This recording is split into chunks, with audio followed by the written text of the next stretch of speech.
요즘 핫이슈로 떠오르고 있는 서민형 안심 전환대출, 공고문보다 뉴스보다 더 정확하게 확실하게 알려드릴게요. 안녕하세요.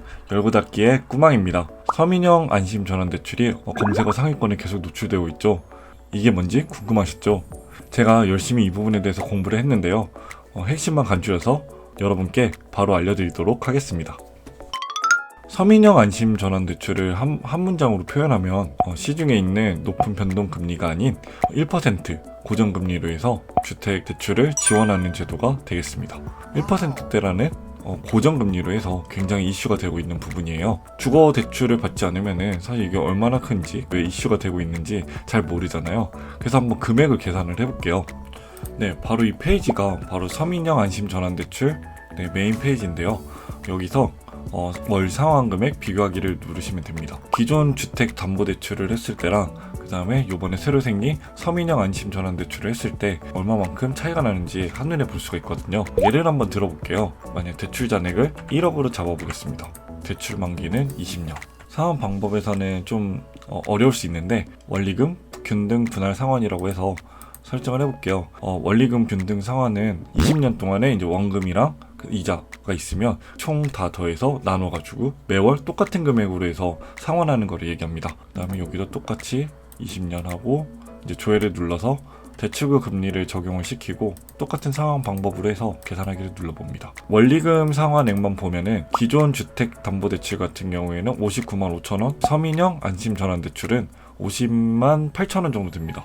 기존 대출과 비교했을 때 차액이 한 8만 7천 원 이러면 네, 이것도 큰 금액이긴 한데 계산기를 한번 출동을 시켜볼까요? 87,444원인데 1년 단위로 10일을 곱해서 만들어주고 무려 20년 만기로 해서 계산을 했으니까 똑같이 20년을 하며 무려 대출을 전환했을 때 효과가 2,986만 5,060원을 절감할 수 있는 효과가 나오는 걸로 되어 있어요. 금리 차이는 1.78 정도밖에 차이가 안 난다고 볼 수 있지만 2천만 원이 차이가 나는 큰 메리트가 있는 것이죠. 실제로 이제 금리를 한번 얼마나 되는지 알아볼까요? 상품 알아보기에서 상품 소개를 누릅니다. 대출 금리를 눌러보면 10년, 15년, 20년, 30년 해서 금리가 나와 있는 부분을 알 수 있고 또 하나 이제 우대금리가 있어요. 한부모, 장애인, 다문화, 다자녀 가구 그리고 신혼가구 했을 때 우대금리가 적용이 될 수 있고 최대 0.8%까지 받을 수가 있습니다. 이제 여기서 장점은 금리가 변동될 가능성 없이 이게 고정이 된다는 부분이에요. 그래서 이거는 누가 받을 수 있는 건데 이제 물어볼 수가 있어요. 그래서 기존 대출 중에서도 고정금리가 아닌 변동금리 아니면 준변동금리로 해서 기존 대출을 받으신 분이 되겠고 7월 23일 이전에 고정금리가 아닌 변동금리 아니면 준변동금리를 받으신 분이 대상이 되겠습니다. 1주택자 시가 8억 원 이하의 주택에 거주하시는 분이 이제 대상이 되겠고 이제 KB 또는 한국감정원의 시세로 해서 기준이 되는 거고요. 부부합산 소득이 8,500만 원 이하인 분이 또 해당이 되겠습니다. 1인 가구라 그러면은 여기 8,500만 원 해당이 되겠고 혼인한 지 이제 7년 이내거나 2자녀 다가구의 경우에는 1억 원 이내 해당이 되겠습니다. 체크리스트를 통해서 한 번 더 체크를 해보시면 좋습니다. 메인 페이지에서 신청하기에 핵심 체크리스트를 누릅니다. 주택 가격부터 해서 이제 대출 한도까지 7가지 항목이 있습니다. 이때 모두 다 예를 눌렀을 때 대출을 받을 수 있는 자격이 된다고 보시면 되겠습니다. 이거를 어떻게 신청을 하냐 이제 이 부분이 되겠는데요. 은행에서도 할 수 있고 온라인에서도 할 수가 있습니다. 신청과 약정을 같이 하면 우대금리 0.1%를 또 적용을 받을 수가 있어요. 대신에 신청은 이제 온라인으로 했는데 만약 약정은 은행에서 했다 이러면 그때는 우대금리를 받지 못합니다. 주택금융공사의 누리집 모바일 어플리케이션 스마트 주택금융을 다운받으셔서 신청을 하면 됩니다. 은행 가서 이제 신청을 하겠다 하면 농협이나 아니면 국민은행 총 14곳에서 취급한다고 해요. 근데 0.1% 24시간 또 신청을 할 수 있으니까 온라인 신청하는 게 좋을 것 같습니다. 그래서 여기 이제 대출 한도가 있는데요. 최대 5억 원까지 됩니다. 담보 인정 비율 ATI가 전 지역 70%, ETI가 총 부채 상환 비율이죠. 60%.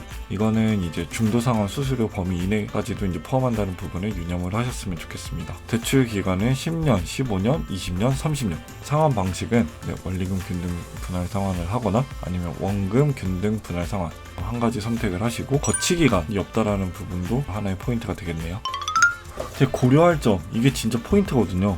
쉽게 간과할 수도 있고 진짜 궁금한데 이게 잘 안 나와 있는 부분이 있었거든요. 그래서 이거 진짜 중요한 부분입니다. 접수 기간 내에만 일단 접수를 하시면 되고 접수 기간이 끝난 다음에 주택 가격이 낮은 순서로 해서 진행이 된다고 해요. 2019년 7월 23일 이전 대출자만 가능한 부분입니다. 세 번째, 1인 가구는 8,500만 원까지이다. 3년 이내에 중도 상환 수수료와 전환 대출을 했을 때 내야 되는 이자를 비교해서 우위를 따져야 된다. 중도 상환 수수료 같은 경우에는 3년 이내에서 발생을 하는데 1년 이내 같은 경우에 1.2%, 1년에서 2년은 0.8%, 2년에서 3년은 0.4%이므로 이 전환 대출을 했을 때 아끼는 이자랑 비교해서 과연 이게 어떤 게 더 이득인지 한번 고려를 해봐야 된다.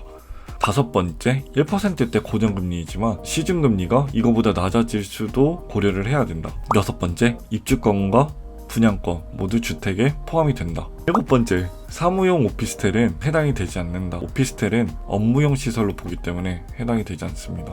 더 자세한 거는 바로 Q&A 탭이 있는데 그 부분을 확인하시면 좋을 것 같습니다.